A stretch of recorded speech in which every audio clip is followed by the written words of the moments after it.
Today I want to talk about the high-end collectibles of Flesh and Blood. We're going to be talking about the Heart of Fandel, the Eye of Ophidia, and all those other legendary cold foils from Alpha and Beta Flesh and Blood, which is Welcome to Wrath and Arcane Rising. And I want to get into just the whole market as a whole, the people who transact in this market, and just my overall viewpoints of it, man, because there's going to be a lot of speculation and just going down rabbit holes, and I just really think that it's a very misunderstood market. Now, what brought me to just think more about this topic recently is a fellow YouTube content creator, Fluke made a video where he's doing a public auction for a 9.5 Heart of Fandel. It's going to be happening later in January. I'll put a link down below to his video. Really nice guy. I've watched a lot of his videos. Go check him out. And I think that at the heart of what he's doing, I think that there's kind of this background thing that he's trying to relay. That a lot of these collectibles are not sold on the public market. And that's a very important thing to note. Is that a lot of these transactions for all these cold foil legendaries and fables are done just through direct messages, through like Facebook and all this other stuff, or text message or email. It's not done on TCG Player, eBay, or anything public. And the reason why this matters is because when you're trying to look at what is a transaction activity for a, I don't know, let's say a Fandel Spring Tunic, right? I might say, hey, well, what is this card worth? And you might be studious and look at eBay and you said, oh, well, there's 3 of them there, and the last one sold back in May of 2020, and it sold for this amount, and it's worth $3,000, Bronson. And you might say, well, there's 3 at a time usually, or there's maybe 5 on the market as a whole.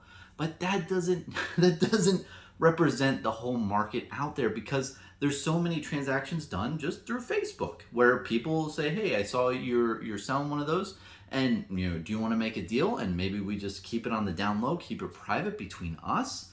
And I think that happens a lot, and a lot more than people really understand or really know. So when you're trying to price these collectibles, it's really hard to know what something's worth, because if people are doing stuff on the back end and doing things like on the hush-hush secret way, you really don't know if something is worth like $5,000, because hey, let's say on the secret web, right, when people are texting, say, hey, one's listed on eBay now for $5,000, I'll give you $4,500, deal, done. Then it really, is the amount $4,500? You don't know. And another big thing that happens with these collectible cards is how good they are at, being graded. Because a 9.5 and a 9.0 for a Heart of Fandel, that's thousands of dollars, man.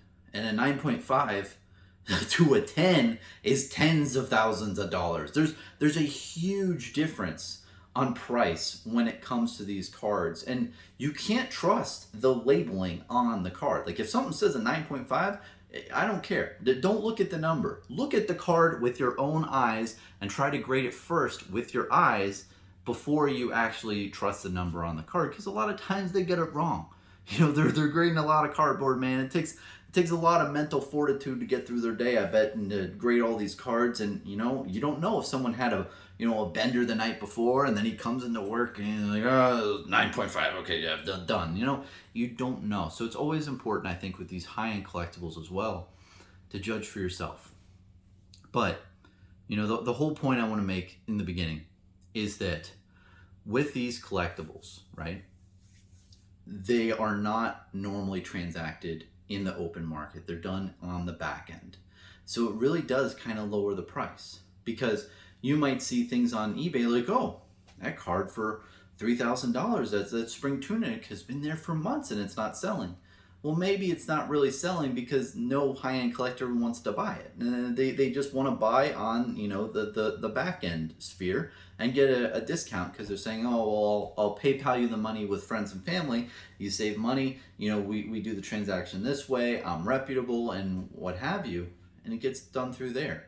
So I think that it makes it so the market is a lot different from what it actually is. That's the main point.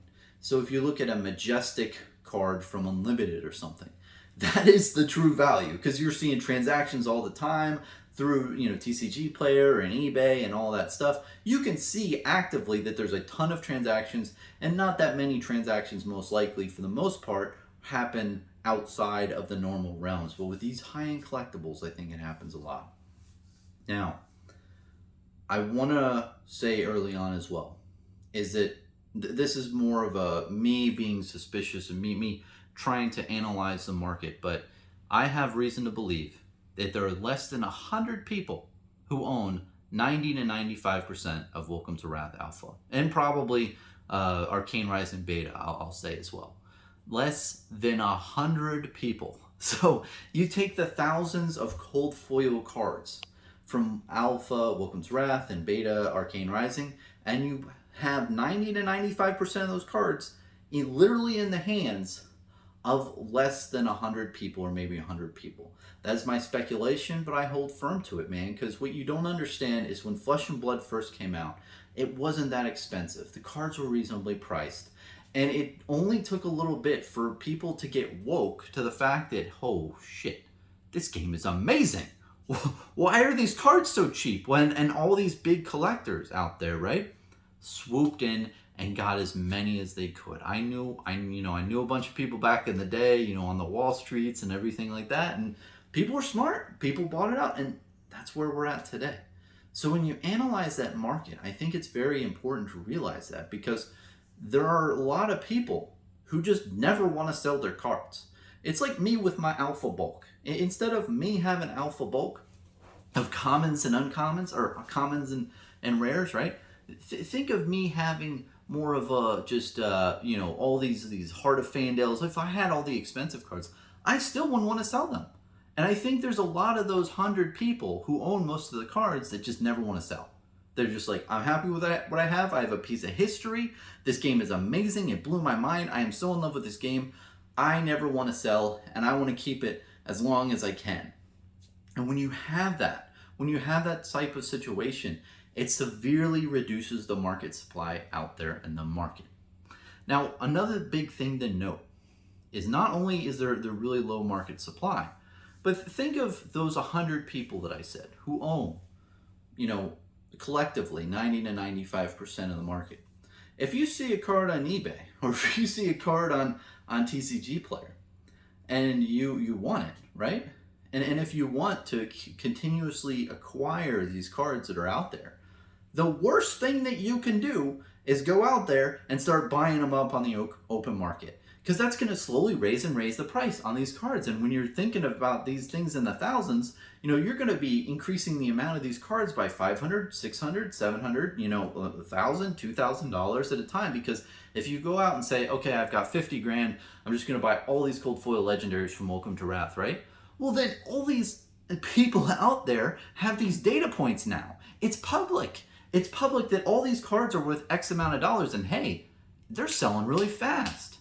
And you know, you put one up and it instantly sells. So if it instantly sells, then maybe that's underpriced, and they keep increasing the price. And that's bad, because if the price goes up, people who are collecting those cards, the 100 people who do have those cards, they're going to be screwed. They're going to have to pay more money for the cards that they want. So that really doesn't help them at all. And I know you might say, well, Bronson, wait a minute. If the price of the card goes up, the people who own most of those cards, they're going to be really happy because the price of their collection goes up. And I think that's the sorely misunderstood thing about these groups of individuals who have these collections, is that they don't give a shit about the monetary value, for the most part, of these cards.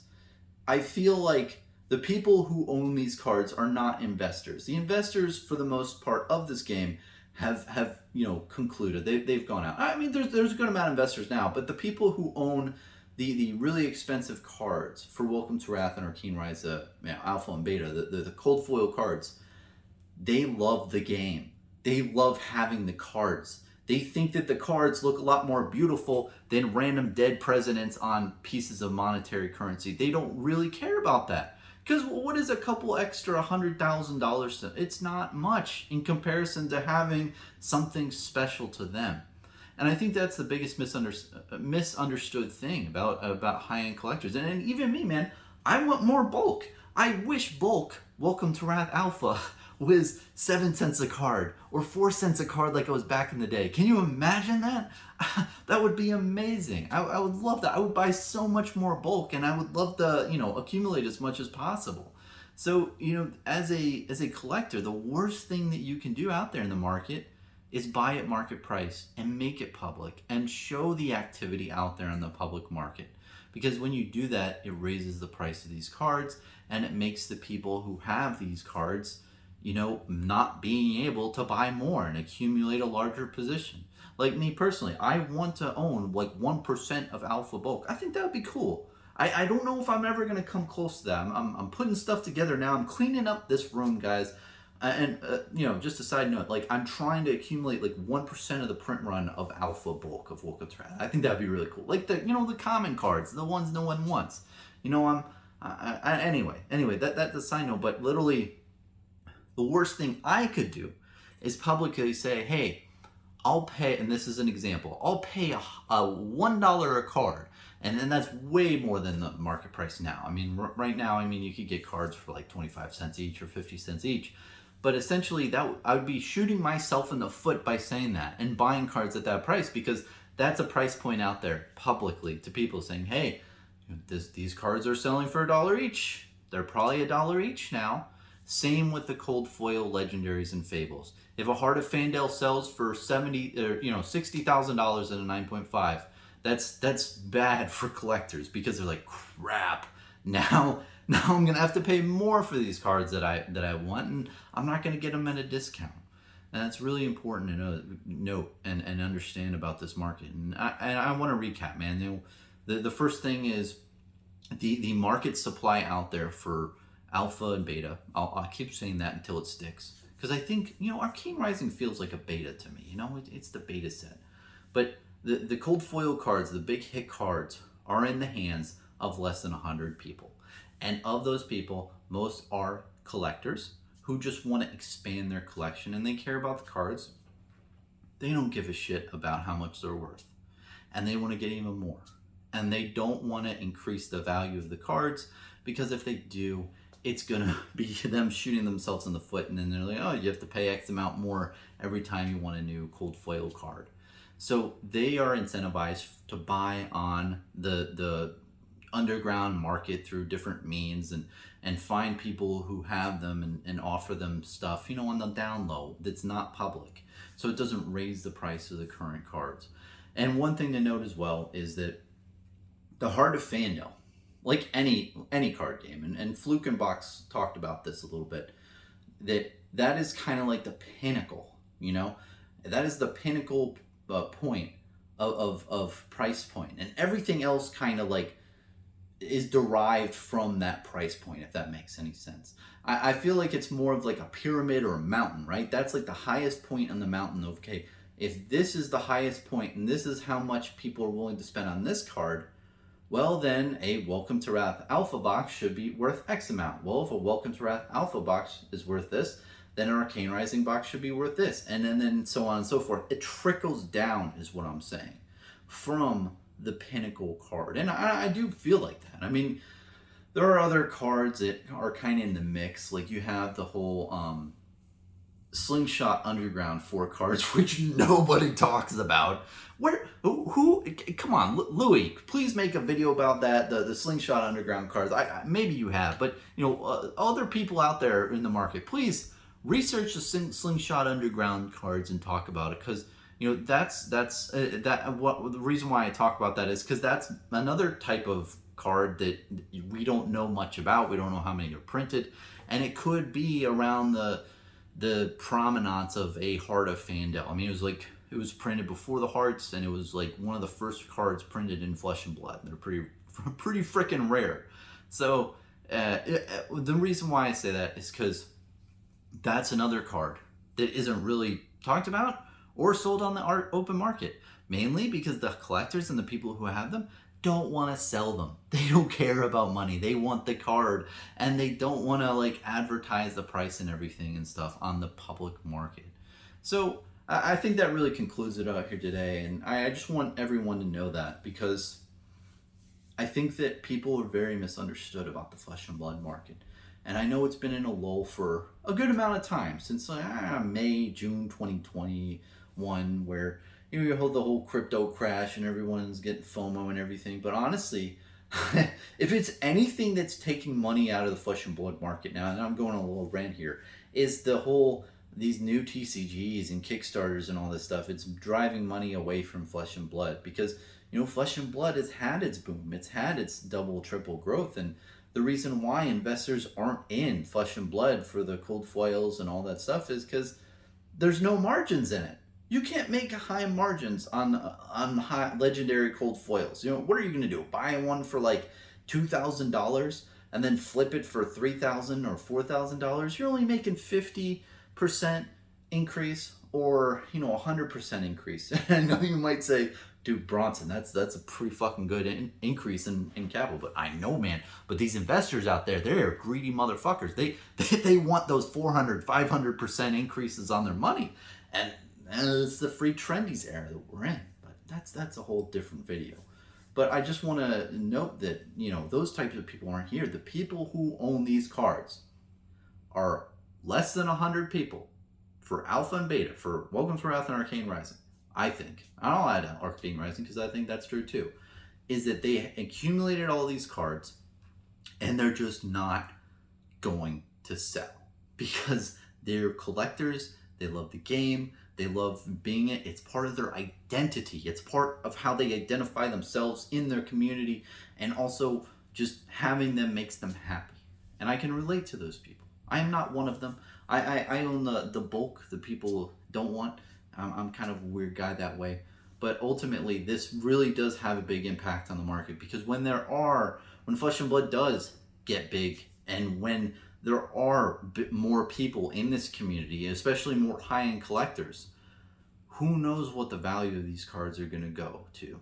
And I think that we've had a good cool-off period of price point of these, and there are probably collectors who are realizing that, hey, this is kind of like the last chance to get your hands on these before they, go up even higher.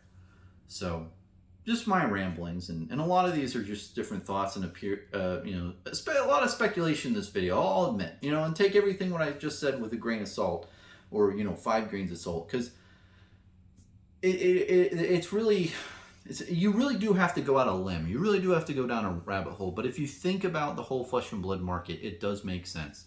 People back in the day realized that this game was going to be a big thing, me included. I went a different route with bulk, but I think there's a lot of other individuals out there who had the wealth, who had the resources to put into these specialized cards and these different asset classes, I will say. The cold foil premium collector cards, which I think was a smart idea. And I think that less than 100 people own all these. The market supplies just really clumped into that group that doesn't really want to sell. And then the ones on the open market, that group doesn't want to buy them either, because they know if they buy them on the open market, it's really just going to, just increase the price even more.